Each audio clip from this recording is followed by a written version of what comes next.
Okay. Okay. Good day, dear colleagues.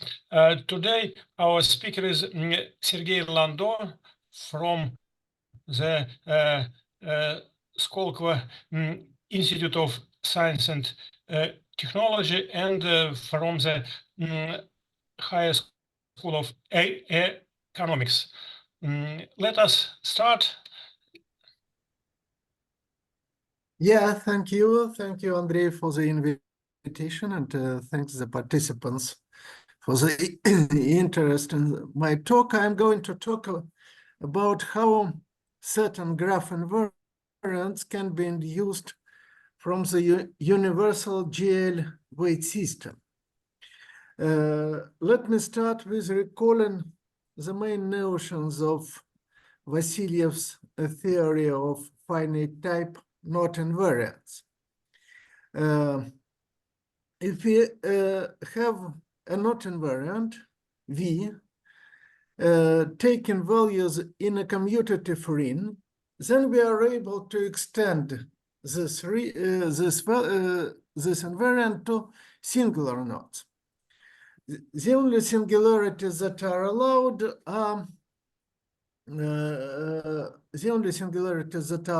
are just double points, but there can be several double points, and the extension is defined as follows. We resolve the double point of our knot in two possible ways, in a positive way and in a negative way, and simply define the value of the extended invariant to be the difference between the two values on singular knots with smaller number of double points. In this way, we are able to extend an invariant which is initially defined on knots, on smooth knots only, step by step to singular knots with arbitrarily many, but finitely many double points. The key definition of the theory is the definition of a finite type not invariant. We say that a not invariant is a 4-day at most n if its extension to singular knots with more than n double points vanishes. It's identically zero. And it is easy to show that, it is easy to show that any not invariant of 4-day at most n determines the function on chord diagrams within chords. This function satisfies the Vassiliev, the so-called Vassiliev four-term relation. Let me show it a bit.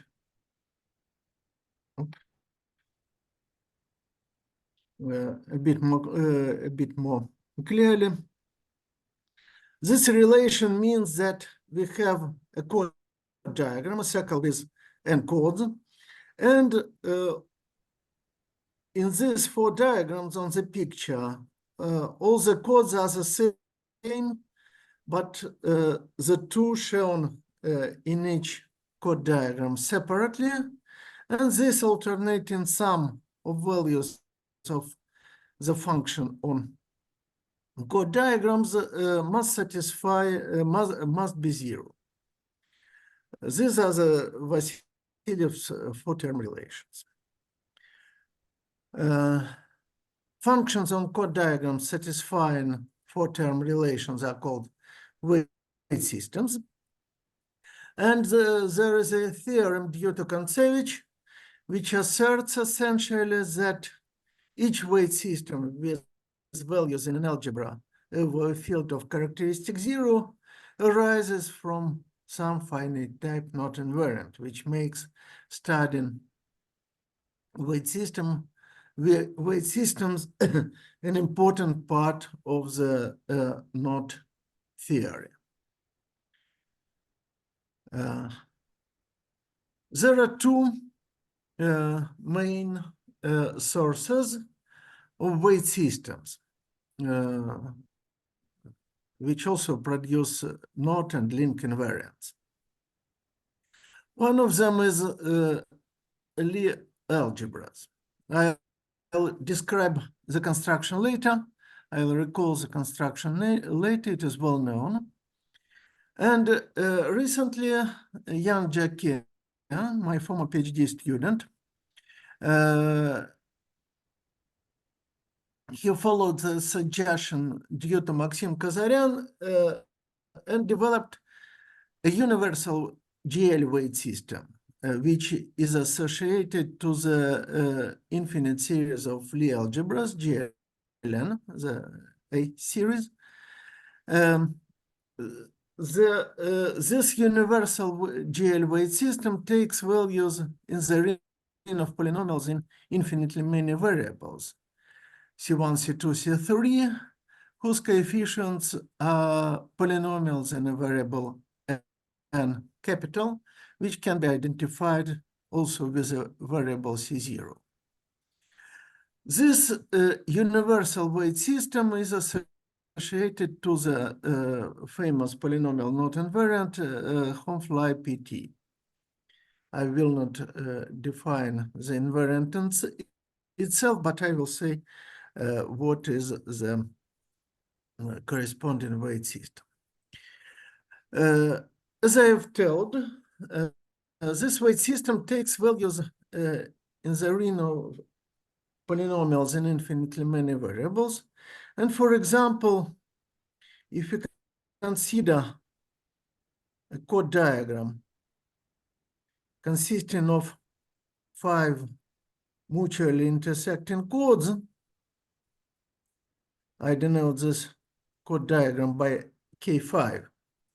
Then the value of the universal GL system, GL weight system on this chord diagram is this huge polynomial in N, C1, C2, C3, C4.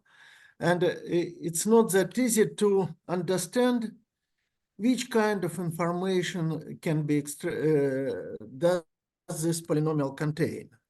Let me somehow I'm not quite sure how it works. So the question is,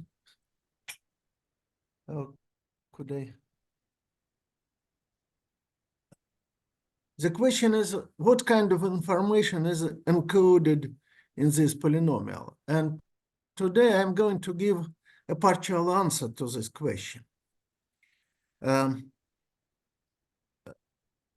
In order to do that, I'll consider certain graph invariants. To each chord diagram, one can associate a simple graph called the intersection graph of the diagram. For example, for the chord diagram I have already drawn, which is the chord diagram of 5 mutually intersecting chords.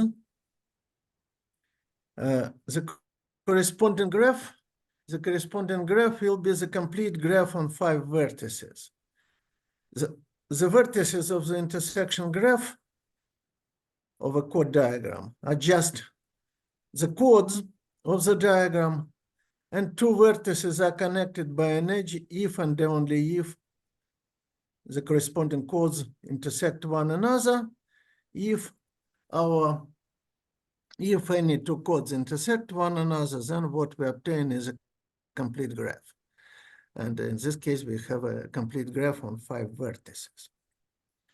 That's why I denote this chord diagram by K5.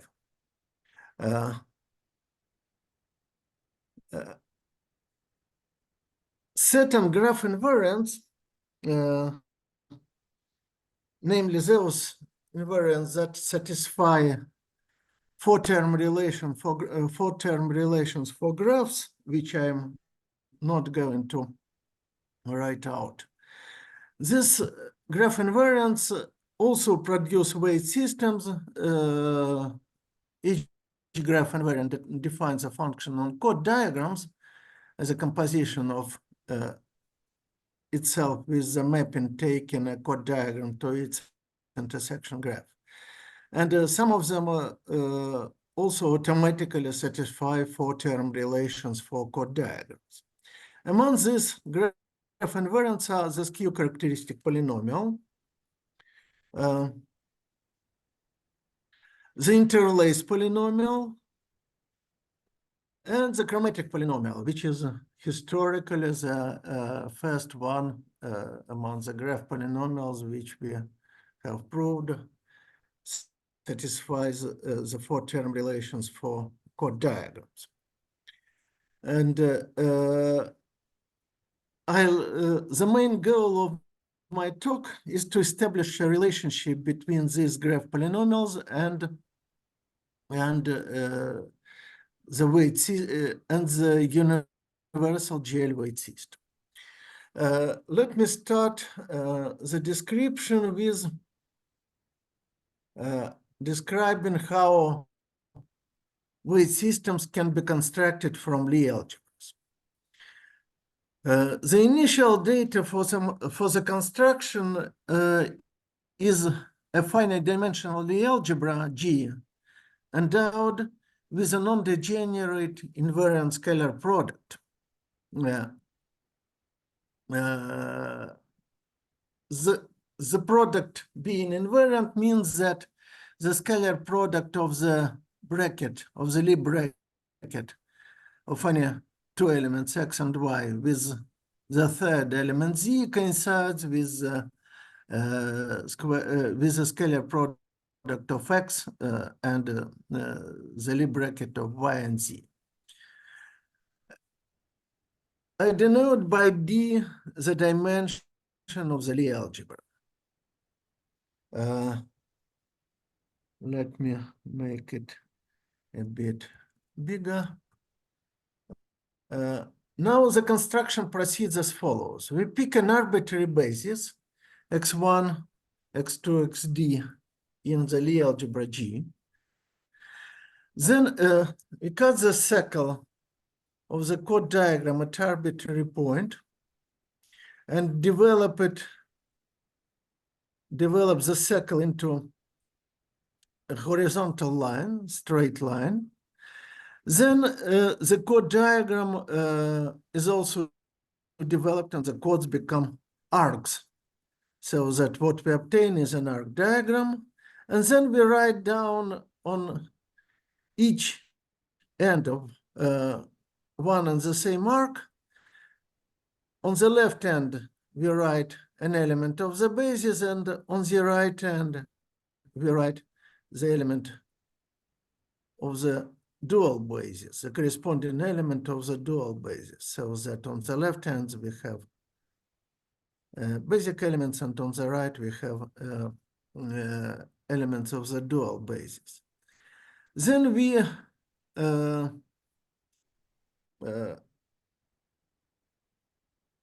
for such choice of the basic elements, we write the word, which is just the product of the basic elements associated to each end of the arc, in the order from left to right, in which they follow the straight line. This word is nothing but an element. It's nothing but an element of the universal enveloping algebra of G. And then we take the sum of all these words over all possible numberings of the arcs. We obtain a huge sum in a huge non-commutative algebra, associative algebra, the universal enveloping algebra of the Lie algebra G, and the theorem due to Dror Bar-Natan and in a slightly different form to Maxim Kontsevich asserts that the result is independent of the choice of the basis, and as well as it is independent of the cut point. It belongs to the center of the universal enveloping algebra of G, and it satisfies four term relations, so that this mapping defines, in fact, a weight system. A weight system in the with the value, taking values in the center of the universal enveloping algebra. The definition is easy. It is also easy to prove this theorem. These properties are immediate from the definition. However, when we are going to realize the computations, we meet serious difficulties because they have to be made in a huge non-commutative algebra, and there is a lot of intermediate steps. And in practice, the computations following the definition are impossible to realize even using rather powerful computers. Kazarian's idea consists in extending the weight system corresponding to the Lie algebra GLN to permutations, which generalizes arc diagrams. In fact, this idea is a special case of an earlier construction due to Maxim Karev and Sergei Duzhin, but Kazarian also suggested a recurrence relation, which the resulting weight system satisfies, which made possible to unify all the weight systems for all GLN in a single universal weight system on one hand, and to make the computations efficient on the other hand. How the construction looks like. Our Lie algebra is just the Lie algebra GLN. The scalar product of two matrices A and B is the trace of that product. And for the basis, we pick the standard basis consisting of matrix units, EIJ. EIJ is a matrix having 1 on the intersection of ith row and j's column, and 0 everywhere else in the matrix. This is EIG.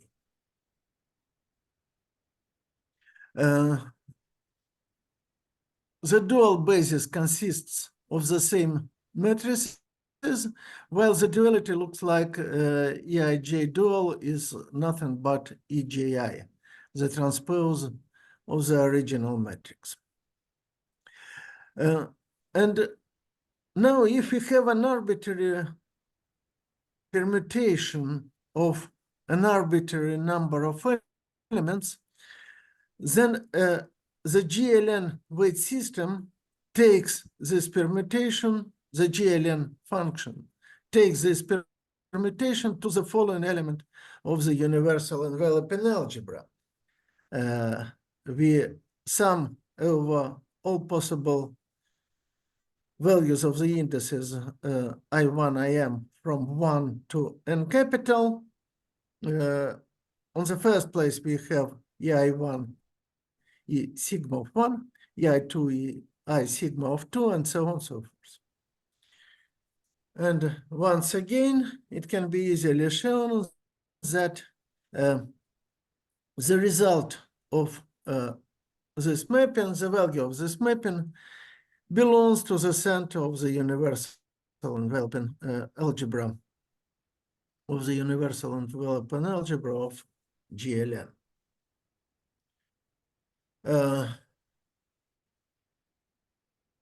It will be convenient later to think about permutations in terms of the direct graph associated to the permutation, an oriented graph associated to the permutation. We simply draw a line. Where can I, how can I do that? Sorry. We draw a line. We put elements from 1 to m, 1, 2, 3, m on the line. And we draw arrows showing where which element goes to which one. Something like that.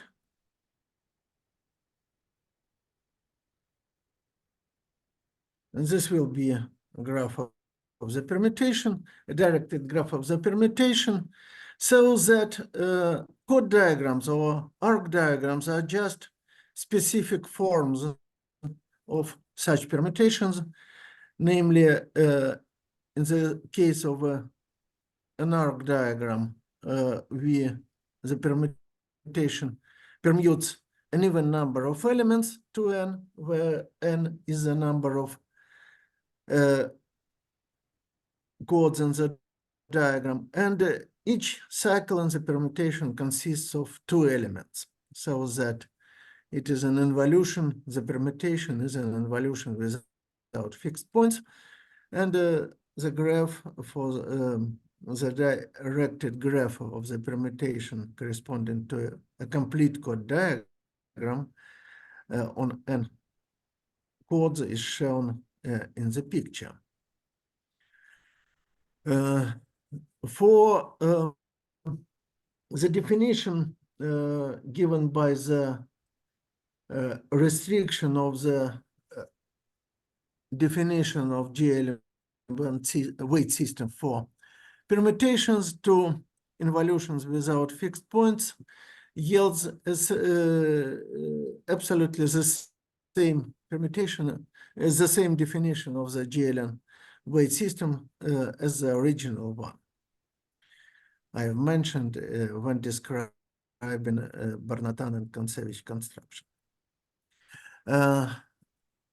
Now, in order to say where our weight system takes values, one has to describe the center of the universal enveloping algebra of GLN.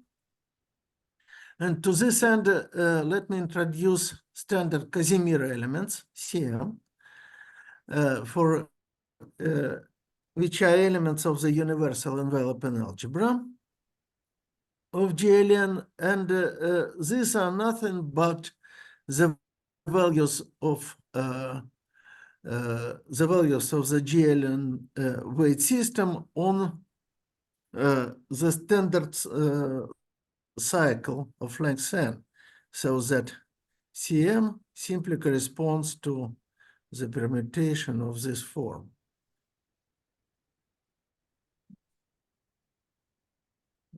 Here we have 1, 2, 3, up to m.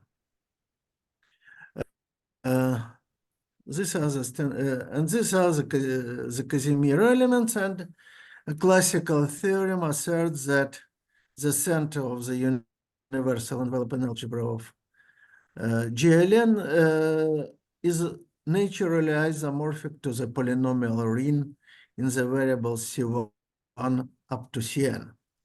Also, in spite of the fact that we have elements, Casimir elements with larger numbers than n capital, we also, these higher Casimirs can be expressed explicitly in terms of the first n capital of them.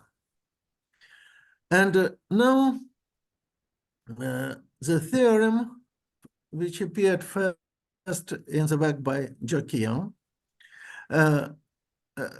states that the GLN weight system can be defined in the following way. On the empty permutation, its value equals to 1. Next, WGLN is multiplicative, not with respect to the product of permutations, but with respect to the concatenation. If we draw two permutations, one after another, then the value of, let me somehow, can I draw that? Yes, I do. Yes, I can. If you have, first we have one permutation, and then the second one, then we are able just to concatenate them so that here it will be n plus 1, n plus 2, and so on. This is the concatenation product of permutations, and the weight system is multiplicative with respect to this product, meaning that its value on the concatenation of two permutations is the product of its values on the factors. And the key point here is the recurrence rule, which this is exactly the property of the GL weight system, GLN weight system, which allows for computing it effectively. If you have an arbitrary permutation in sigma in the group of permutations of M elements, and we take two arbitrary neighboring elements, permuted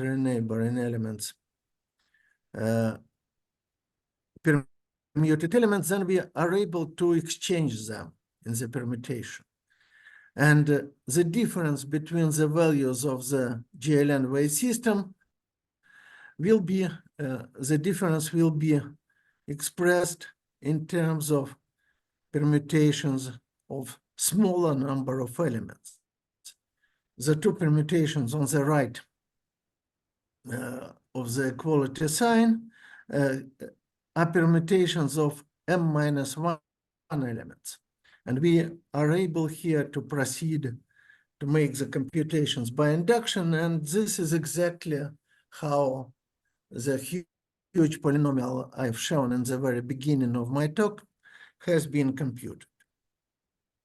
Here is a special case of this rule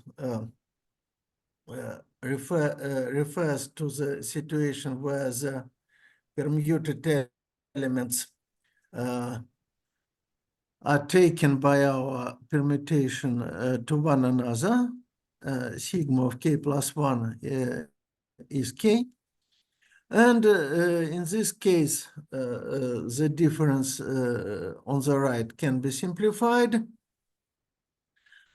so that, for example, if you would like to compute the value of the GLN weight system on the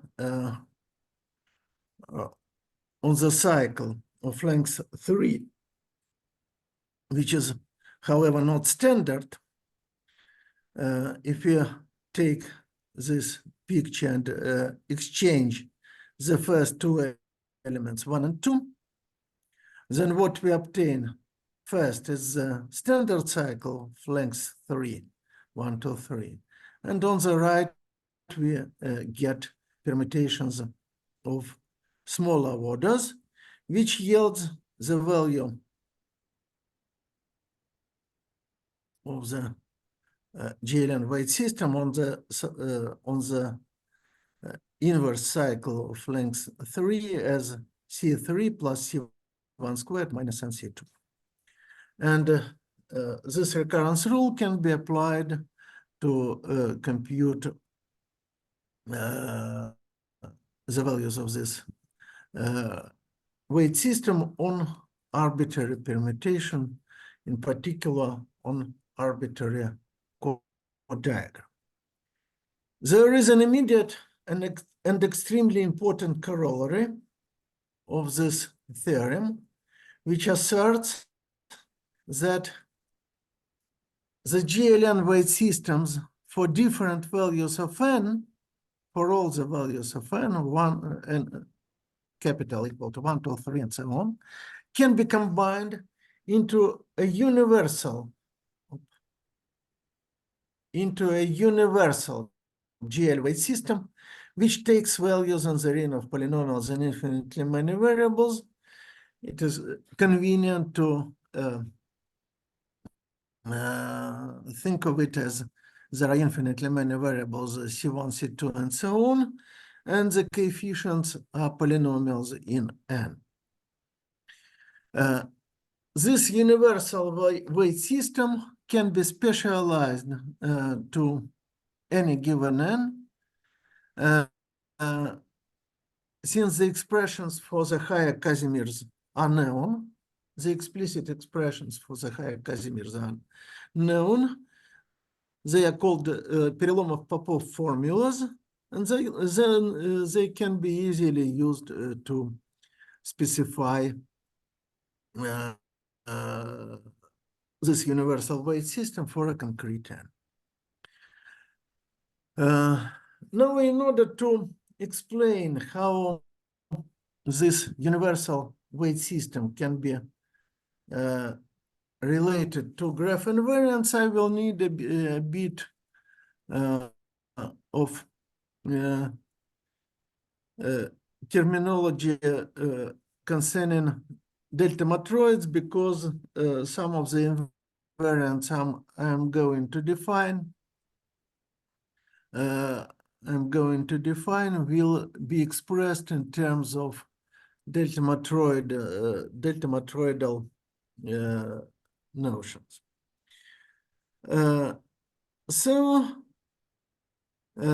If you are going to induce graph or embedded graph or delta-matroid invariance from the GL weight system, we can make various substitution. What's important here is that we don't just obtain a specific graph, say graph polynomial, by making these substitutions, but we also automatically obtain an extension of this graph polynomial to arbitrary permutations, since the GL weight system is well defined for permutations. And each permutation can be considered as a hypermap with a single vertex, so that if you have an ordinary,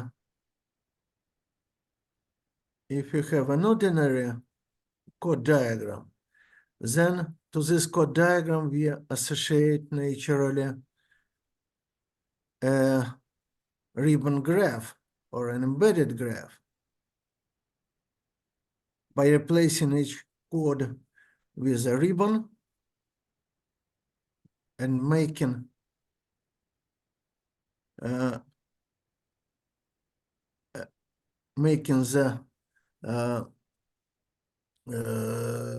the circle into a single vertex. Similarly, if you have a more general permutation than just a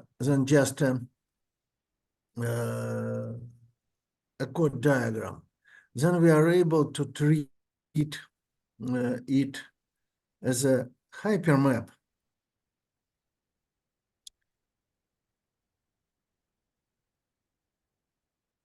where instead of instead of an edge associated to a chord, we obtain a hyperedge associated to each cycle of our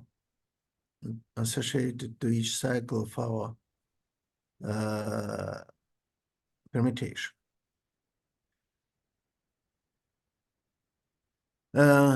And some substitutions lead to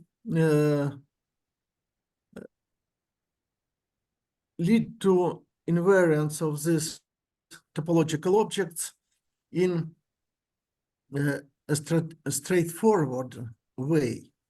For example, if we make a substitution, instead of ck, we substitute n capital to the power k minus 1 for each k.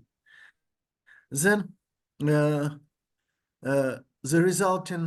value of the result of this substitution on a chord diagram D is nothing but n capital to the power f of d minus 1, where f of d is the number of faces of the combinatorial map of the ribbon graph associated to D. And the same is true for more general permutations, not just for involutions without fixed points. Each permutation is taken to n to the power f of sigma minus 1. Each permutation sigma is taken to n capital to the power f of sigma minus 1, where f of sigma is the number of faces of the hypermap associated to this permutation. Now about delta-matroids. Delta-matroids were introduced by Boucher around 1918. His main purpose was to capture the properties of embedded graphs, which are more general than embedded graphs with a single vertex, so that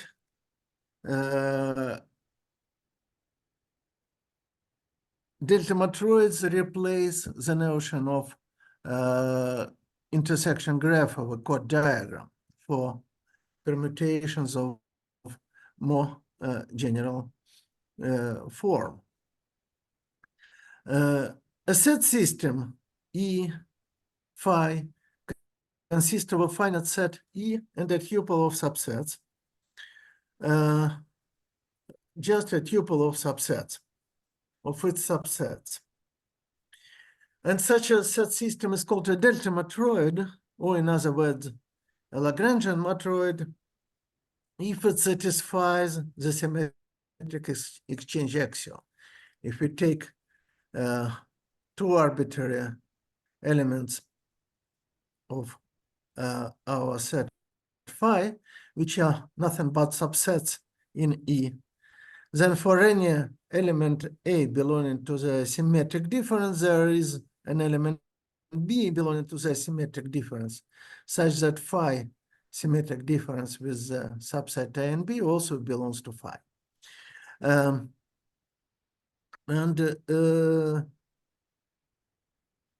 These subsets, which are elements of phi, are called the admissible sets of the delta-matroid. And the two main sources of delta-matroids are graphs. In the case of a graph, it's delta-matroid. The ground set of its delta-matroid is a set of vertices of the graph, while the admissible subsets are those subsets of the set of vertices such that the induced subgraph on this subset is non-degenerate. Here, non-degeneracy means that the adjacency matrix of the corresponding graph is non-degenerate over the field of two elements. Its determinant is 1. Its determinant is odd. This is the case of graphs, and also each embedded graph produces naturally a delta-matroid. In the case of an embedded graph, the ground set is the set of its edges rather than vertices, and a subset of the set of edges is admissible if and only if the corresponding spanning embedded subgraph has a single face. These two notions are consistent,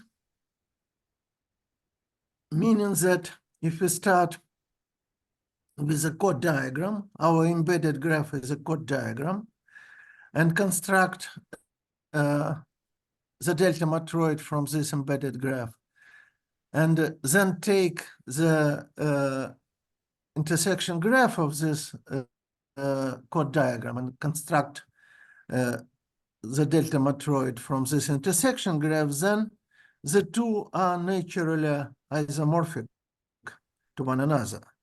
A subset of chords produces an embedded graph with a single face if and only if the corresponding induced subgraph of the intersection graph is non-degenerate.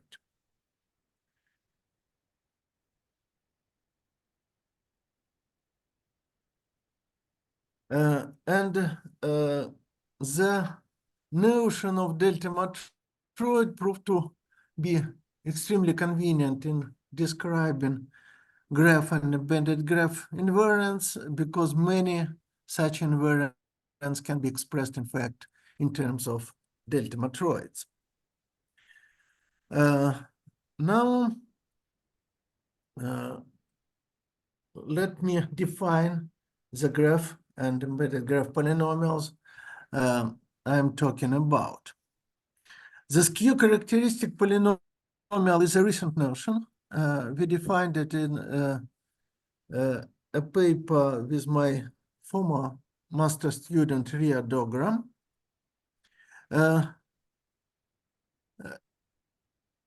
It uses a way to, its definition uses a way to introduce an orientation on the intersection graph of the arc diagram. Here we take a chord diagram, and as in the definition of the Lie algebra weight system, we cut the chord diagram at some point, the circle, and develop it into the straight line, and make it into an arc diagram, and we draw the corresponding intersection graph. It has 5 vertices because our chord diagram consists of 5 chords. Chord number 1 intersects chords number 3 and 4. Chord number 2 intersects chord number 3. Chord number 3 intersects chords 1, 2, 5, 4, and 5. Sorry. But still, these two chords also intersect one another. And this intersection graph processes a natural orientation from vertices with smaller numbers to vertices with larger numbers. Of course, this orientation depends on the choice of the cut point, but it happens that if you consider the adjacency matrix of our graph, the skew symmetric of adjacency matrix of this oriented graph, so that 0, 0 here, 1 here, -1 here, and 1 here, and -1 here, and 0, 0, and so on and so forth, then the characteristic polynomial of this skew-symmetric matrix does not depend on the choice of the cut point. It will be the same for all these choices. And that's what we call the characteristic polynomial of the chord diagram. It happens that it admits a natural extension to arbitrary graphs as well as delta-matroids, in spite of the fact that an arbitrary graph does not have a distinguished set of orientations. These are skew characteristic polynomials. Interlace polynomials are also important graph polynomials. Interlace polynomial was introduced in 2004 by Aratia, Bolabash, and Sorkin. And the most easy way to define it is in terms of delta-matroid.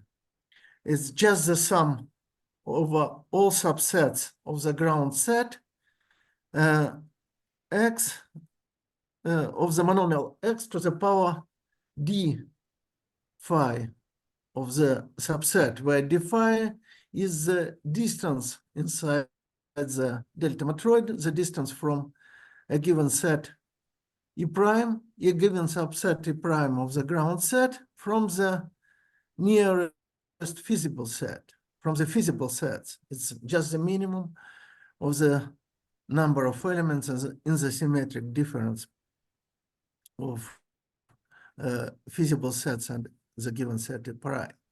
So that if E prime is feasible itself, then the distance is 0, and it measures the distance from the feasible sets. Finally, the third polynomial I am going to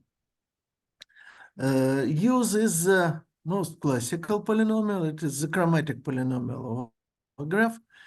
And the chromatic polynomial of a graph counts the number of proper colorands of the set V of G of vertices of G into given number X of colors, which is the argument of the chromatic polynomial.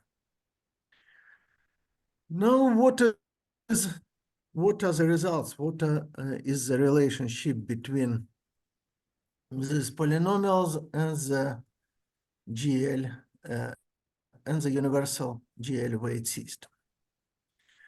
The first theorem, no, before stating the first theorem, let me define what is a restriction of a given permutation of the set of elements 1, 2, 3 up to M to a subset of this set. The restriction of a permutation sigma is just the permutation of the corresponding subset, which preserves only those inside each cycle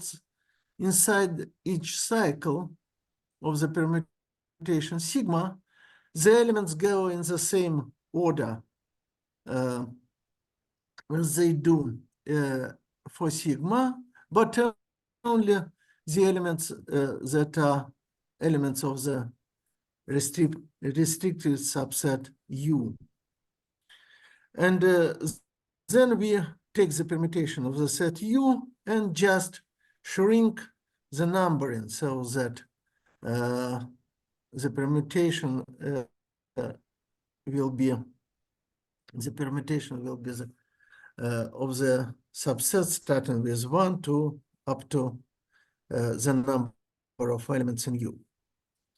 Now the theorem asserts the following. Consider the following substitution for the Casimir elements. This substitution takes an element, the Casimir CK, to such polynomial in n capital and an additional variable epsilon. Here it's 1 plus an epsilon. C1 is taken to 1 plus an epsilon, C2 to n plus 2 epsilon plus n capital epsilon squared, and so on and so forth. This additional variable is called epsilon because this substitution can be considered as a perturbation of the number of faces substitution. We start, if epsilon equals to 0, then we obtain ck equal to n capital to the power k minus 1, as it was mentioned before. Then the theorem asserts that the result of this substitution defines the following polynomial, the following permutation, polynomial invariant of permutations. It is equal to the sum over all subsets of the set from 1 to m of such monomials, n to some power and epsilon to some power. The power of epsilon is easy. It is just the difference between the number of permuted element in the big set and the number of permuted element in its subset U. And n capital is taken to the difference of the number of cycles in sigma and the number of cycles in sigma restricted to U, plus the number of faces in sigma restricted to U, and minus 1. So what we obtain is a huge sum of this to the power m subsets of the set of from 1 to m. And the skew-characteristic polynomial and the interlace polynomial can be obtained with this huge polynomial in two variables by the further substitutions. If you substitute n equal to 0 and epsilon equal to negative x over 2, then the polynomial f becomes the skew-characteristic polynomial of the chord diagram. Also, if you, here is some example. Here is the value of the universal GL weight system on the permutation corresponding to the chord diagram consisting of 3 mutually intersecting chords. The substitution makes it into a polynomial in 2 variables, which is also rather big. But after the substitution in the theorem, we obtain a polynomial negative x cubed minus 3x, which is nothing but the skew-characteristic polynomial of the corresponding chord diagram. The interlace polynomial is obtained from the same 2-parameter family f by substitution n equal to z squared minus 1 and epsilon equal to 1 or 1 minus z. Here we can see that the substitution is even not polynomial. However, if we start with a chord diagram rather than arbitrary permutation, then what we obtain is the interlace polynomial in a slightly shifted variable. The argument is z squared minus 1, not just x. For example, the interlace polynomial of the K3 graph is 4 times x plus 1, and the substitution in the theorem gives, in this case, the value 4z squared. The situation with the chromatic polynomial is a bit different. Namely, it is easy to show that there is no substitution. There does not exist a substitution to the universal GL weight system that produces the chromatic polynomial of the corresponding intersection graph. If we just take the system of equations for the first 5 complete graphs, K1, K2, K3, K4, K5, then we obtain a system of equations with respect to the indeterminants n and the first 4 Casimirs, and this system of equations simply does not have any solutions. Nevertheless, it happens that this does not mean that there is no relationship at all. And there exists a substitution, and in fact, a family of substitutions, which I'm not going to describe in full detail right now. But if we simply substitute C2 equal to an X, and capital X, and all the other CKs equal to 0, then what we obtain is a polynomial in 2 variables, n and x. And if you take the value of this polynomial on a chord diagram D of order n, then the resultant polynomial in n capital will be a polynomial of degree n, and the coefficient of this leading term is exactly the chromatic polynomial, of the corresponding intersection graph. So that the chromatic polynomial can be considered as the asymptotics of the GL weight system, as the rank of the group tends to infinity. For example, for the complete graph on 5 vertices, the example I have given in the very beginning of my talk, the substitution in the theorem provides the following polynomial in n capital, whose leading term is the following factorial x times x minus 1, x minus 2, up to x minus 3, x minus 4, which is nothing but the chromatic polynomial of the complete graph on 5 vertices. Of course, the appearance of new notions and new results leads to a huge amount of open problems. For example, we know that the chromatic polynomial is an invariant of graphs, but whether it's true that the chromatic substitution as a whole, not just its leading term, depends on the intersection graph of a chord diagram rather than on the chord diagram itself.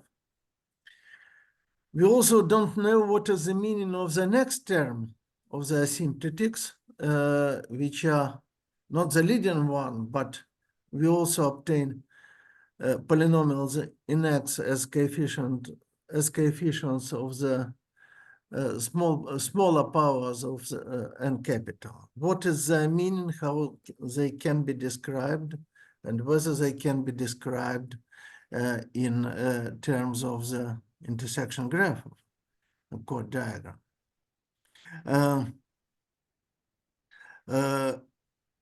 It also would be interesting to know what is the meaning of the corresponding invariants of permutations. For example, the substitution producing the interlace polynomial for permutations is no longer a polynomial. Instead, it is a rational function in Z that has a pole at Z equal to 1. the computations we made show that if we consider the power series expansion of this rational function at z equal to 0, then what we obtain is a power series with positive integer coefficients. It would be interesting to know what is the combinatorial meaning of these coefficients for permutations. Also, as I've mentioned, chord diagrams are orientable maps with a single vertex, and permutations are orientable hypermaps with a single vertex. How can one extend the construction of GL-weight system to arbitrary hypermaps, not necessarily having a single vertex? And also, the Kontsevich construction of the Hopf algebra structure on the space of chord diagrams modular four-term relations can be extended to more general permutations. The interesting question is, what is the structure of the corresponding Hopf algebra? So let me stop here and thanks the audience for your attention. Okay. Okay, thank you. There are a lot of open questions. Very nice. This is a very small. This is a very small part of open questions I do have. Yes, yes. Okay. Any comments? Any questions, dear colleagues? Ivan.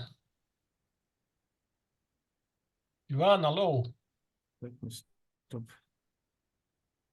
No comments. I think there are some problems with the microphone in auditory. Oh, sorry.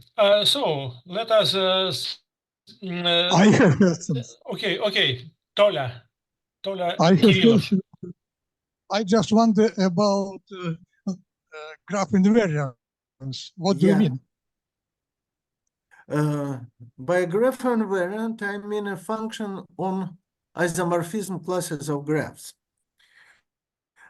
Yes. So that, for example, chromatic polynomial is a function. Yes, I know what is chromatic polynomials. I just wonder that your invariants distinguish trees, the simplest graphs, trees. Yeah. This is an interesting question because there is a modification of the chromatic polynomial, which has two different forms but equivalent to one another. One of this modification is called Stanley's symmetrized chromatic polynomial, and the other one is the weighted chromatic polynomial we invented with Chmutov and Duzhin. And there is an old conjecture by Stanley that this invariant distinguishes trees. It's interesting for me specifically because this invariant also satisfies four-term relations and hence is a weight system. But the conjecture, Stanley's conjecture is checked up to for trees with up to 27, I believe, vertices. But there are seem to be no reasonable approaches to proving it in full generality. So it's also can be considered as a part of weight system theory, but we don't know the answer. Okay, thank you. Okay. Any other questions? maybe comments? Okay, thank you very much, and Sergei. Thank you.